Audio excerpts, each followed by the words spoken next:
Zato su branitelji sveta institucija hrvatskog naroda, a ne bilo čija prčija na bilo koje stranke. A oni koji zaboravljaju, zaborav im se kad vrati kao bumerang. Ali da ipak ne bi htjeli da se ponovo to nešto ponovi i da želimo da živimo u miru, da bude lijepo svima nam ovdje na ovoj teritoriji.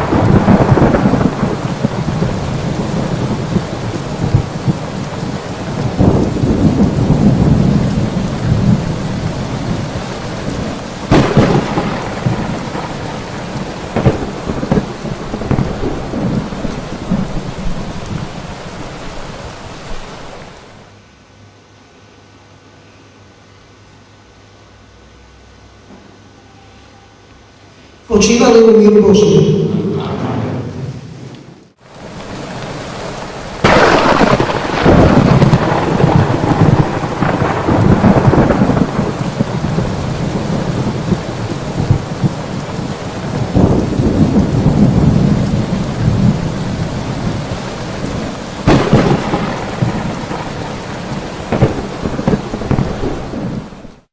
Ne volim prljavi četnički hit.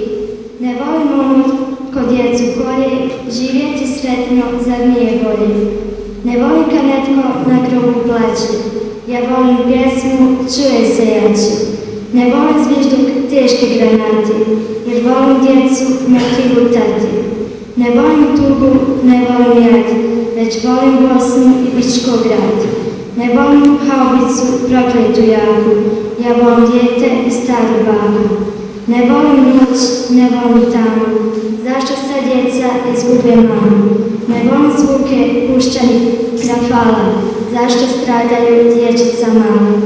Napisat dosta što sve ne volim, posljednjim stihom zato vas molim. Recite dosta pokolju ratu, ne djeca vide svojega tatu.